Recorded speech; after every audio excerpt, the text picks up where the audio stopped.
देशामध्ये सध्या पेट्रोल आणि डिझेलच्या दरामध्ये वाढ होणार नाही। देशात घरगुती एलपीजी गॅसची कोणतीही कमतरता नाही, सूत्रांची माहिती। तर गॅसच्या दरातली वाढ केवळ किरकोळ, केंद्र सरकारचं म्हणणं।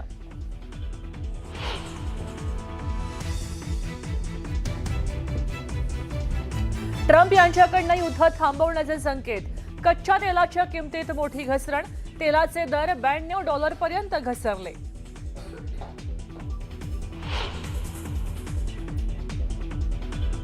पेट्रोलियम मंत्री हरदीप सिंग पुरींनी पंतप्रधानांची घेतली भेट। एलपीजी संकटाच्या पार्श्वभूमीवर मोदींसोबत महत्त्वाची चर्चा। आंतरराष्ट्रीय परिस्थितीसह देशातल्या ऊर्जा सुरक्षेबद्दलही चर्चा।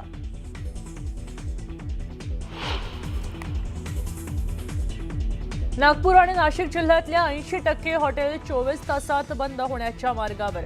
हॉटेल व्यावसायिकांना काही तास पुरेल इतकाच गॅस शिल्लक।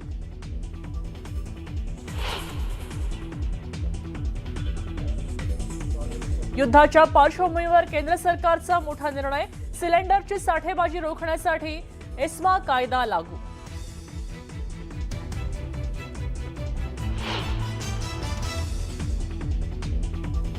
गॅस तुटवडा भासू नये म्हणून सरकारनं रॉकेल वापरायला परवानगी द्यावी, मंत्री छगन भुजबळांची फडणवीसांकडे मागणी।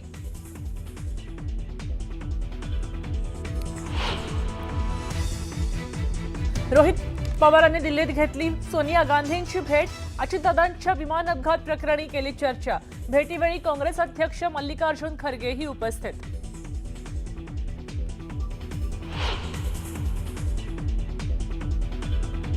जिष्णुदेव वर्मांनी राज्यपालपदी घेतली शपथ। शपथविधीला मुख्यमंत्री, दोन्ही उपमुख्यमंत्री उपस्थित। सीपी राधाकृष्णन यांच्यानंतर आता जिष्णुदेव वर्मा नवे राज्यपाल।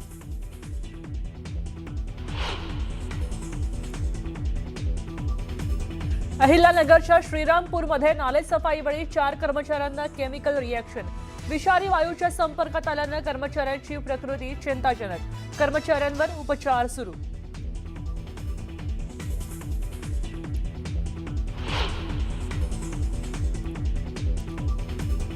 विश्वचषक जिंकल्यावर भारताचा कॅप्टन सूर्यकुमार यादव मुंबईमध्ये दाखल। चेंबूरच्या घरी सूर्याचं जल्लोषात स्वागत। तर आता लक्ष्य 2028चा वर्ल्ड कप आणि ऑलिम्पिक गोल्ड, सूर्याचं विधान।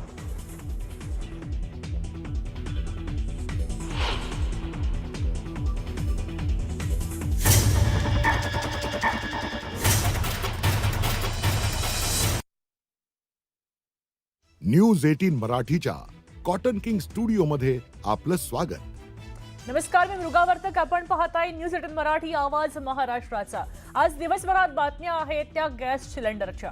यापूर्वी घरगुती गॅस सिलेंडर महागलं किंवा तुटवडा निर्माण झाला की लोकांकडे हॉटेलचा पर्याय होता, पण आता हॉटेलच बंद पडू लागली आहेत, त्यामुळे ग्राहकांची चांगलीच पंचायत झाली आहे। मुंबईतली 20% हॉटेल्स आता गॅस सिलेंडरचा तुटवडा झाल्यामुळे बंद होऊ लागलेली आहेत। अगदी पुढच्या काही दिवसात ही समस्या आणखी गडद होऊ शकते, असा गंभीर दावा केला गेलाय। आहार संघटनेनं हा दावा केलाय।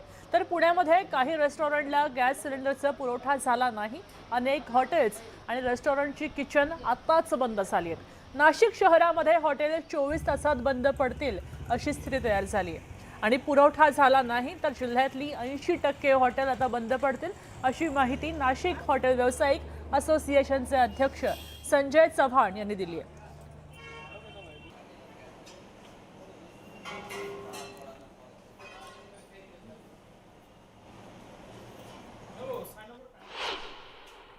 FL3 जे परवानाधारक हे जवळ 1000च्या वरती संख्या आहे आणि त्यामुळे मोठ्या प्रमाणात इतर जे काही हॉटेल आहे, व्हेज असतील, फूडचे हॉटेल असतील, छोटे असतील, मोठे असतील, असे जवळ 8 ते 10 हजार हॉटेल हे 100% नाही पण 80% व्यवसाय हा बंद करण्याची वेळ येणार आहे।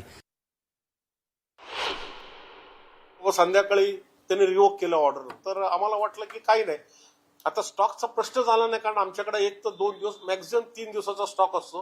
कारण एक आहे त्याला स्टॉकला बंधन पण आहे, प्लस ते पेट्रोलियम हे आहे आणि वेट आहे खूप, त्याला तुम्ही सारखा हलवणार तर परशा फुटतात। त्यामुळे लोक कोणी 2-3 दिवसाचा स्टॉक नाही, आणि आतापर्यंत असं कधी झालं नाही। एखाद्या दिवसाचा काही प्रॉब्लेम होतो, ट्रॅफिकमध्ये काय गाड्या अडकल्या वगैरे, पण असं एकदम डायरेक्ट बंद असं होत नाही। आणि हे त्यांनी कम्प्लीट बंद केलं आणि कोणालाही माहित नाही, सप्लायरला माहित नाही किंवा आम्हाला रेस्टॉरंट ओनरला माहित नाही. हे ऑल ओव्हर इंडिया, म्हणजे मी फक्त पुण्याचं सांगतो, ऑल ओव्हर इंडियाचं हेच रिलेक्शन, कोणालाही सांगितलं नाही. नाहीतर त्यांनी स्टॉक करून ठेवलं असतं, काहीतरी करून ठेवलं असतं. अमेरिका आणि आखाती देशांमधल्या युद्धाच्या स्थितीचा अकोल्यातल्या हॉटेल व्यावसायिकांनाही चांगलाच फटका बसलाय. गॅस उपलब्ध नाहीयेत आणि त्याच्यामुळे पुण्यातले हॉटेल मालक चक्क कोळशाच्या शेगडीवर आता अन्न शिजवतायत. त्याचबरोबर कमर्शियल गॅसचा पुरवठा असल्यानं आता हॉटेल व्यावसायिक अडचणीमध्ये आलेत. पुण्यातली अनेक हॉटेल बंद करायची नामुष्की हॉटेल मालकांवर ओढवल्याचं पाहायला मिळतंय. आमच्या ऑर्डर्स तर कॅन्सल करावं लागतात, पण आमचा दिवस पण आमचा भागत नाही. अक्षरशः अशी वेळ आलेली आहे, आम्हाला चांगल्या ऑर्डर कॅन्सल करावे लागतात. आज तर असं म्हणलं आहे की गॅसच नाही आहे, आम्हाला दुपारच्या पुढं तर गॅस हॉटेल चालू ठेवताच येणार नाही आजपासून. त्यामुळं आमच्या इथं 50-60 लोकांचा स्टाफ आहे. आमच्या इथं हॉटेलचं भाडं आम्हाला भरपूर मोठं आहे. त्यामुळे अक्षरशः आम्हाला हॉटेल बंद करायची वेळ येईल आणि आम्हाला घरी बसावं लागेल आणि बुकमारीची वेळ येईल. एवढी वाईट परिस्थिती सध्या जाणवते आम्हाला. गॅस कमी पडतोय, तुटवडा आहे, असं असताना ज्यांना आवश्यकता असेल किंवा मागणी केली तर रॉकेल उपलब्ध करून देऊ, असं अन्न आणि नागरी पुरवठा मंत्री छगन भुजबळ म्हणतायत. नेमकं काय म्हणतायत पाहूया.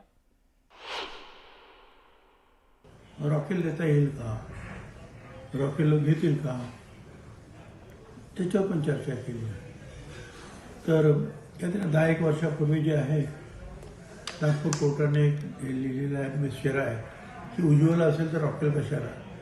पण सध्या परिस्थितीमध्ये आम्ही त्यांना कळवायचं ठरवलं कोर्टाला सुद्धा की आता ह्या परिस्थितीमध्ये आपल्याला दुसरा काही उपाय नाही. जे लोक रॉकेल वापरतील, काही ढाबेवाले वापरतील, कोण वापरतील. तुम्ही सीएम साहेबांना सांगितलं, ते म्हणा मी बोलतो वरती, पण कठीणच दिसत आहे. कारण त्यांनी वरून ॲडवायझरी पाठवलेली आहे की डोमेस्टिक जो आहे सप्लाय लोकांना बरोबर तो कुठेही अडचणीत येता कामा नये. मी त्या हॉटेलवाल्यांना विचारलं तुम्ही रॉकेल वापरणार का, ते म्हणा आम्हाला सगळा सेटअप चेंज करावं लागेल आणि ते रॉकेल रिस्की पण आहे खूप त्या दृष्टीने. तर हे असे सगळे प्रश्न झाले. तर सीएम म्हणाले भाऊ मी बोलतो वरती कसं काय आहे ते. नागपुरामध्ये सुद्धा गॅस कमी पडतोय तेव्हा हॉटेल व्यवसायावर परिणाम झालाय.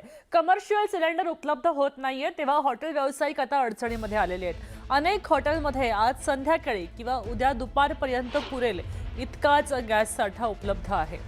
तेव्हा सिलेंडर पुरवठा सुरळीत न झाला तर उद्यापासून शहरातली 90% हॉटेल्स बंद पडतील अशी शक्यता वर्तवली जाते. कोई दूसरा ऑप्शन है ही नहीं अवेलेबल. हम अब वो चूल्हे का लकड़ी में खाना नहीं बना सकते और आज की तारीख में पॉसिबल भी नहीं है. और हमारा स्टाफ इतना भी वो नहीं है कि उस पर कर पाए, लेकिन मटेरियल तो है नहीं सर. बरं, तुम्ही तुमच्या इतर सहकाऱ्यांशी बोललेत का? बाकी हॉटेल्सवाल्यांची काय स्थिती आहे, त्यांच्याकडे किती दिवस हॉटेल चालवू शकतील अशी? नागपुर के सर ऑलमोस्ट 100% रेस्टोरेंट जिनके पास आज की तारीख में कमर्शियल सिलेंडर का ना कोई सोर्स है ना उनके पास अवेलेबल है. अब जितना उनके पास थोड़ा सा लिमिटेड स्टॉक होगा उसी पे ही वो अपनी शॉप्स अपनी चला सकते हैं, नहीं तो कोई उनके पास ऑप्शन नहीं है. एम्प्लॉइज को कौन कहाँ लेके जाएगा इसका भी हम बोल नहीं सकते.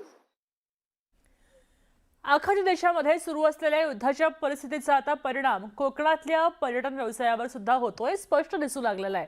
कारण इंधन बाजारपेठेवर झालेल्या परिणामामुळे एलपीजी गॅस सिलेंडरच्या दरामध्ये वाढ झाली आहे आणि अनेक ठिकाणी आता व्यावसायिक गॅस कमी पडू लागलेला आहे. तेव्हा व्यावसायिक गॅस सिलेंडरचं बुकिंग बंद झालेलं आहे अशी माहिती मिळते.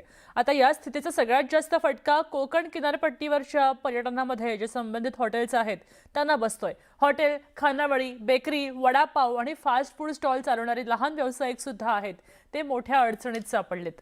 गॅसच उपलब्ध नाहीये तेव्हा अनेक ठिकाणी व्यवसाय ठप्प होऊ लागलाय आणि कोकण किनारपट्टीवरचे सुमारे 20% हॉटेल व्यवसाय बंद झाले असं चित्र दिसतंय.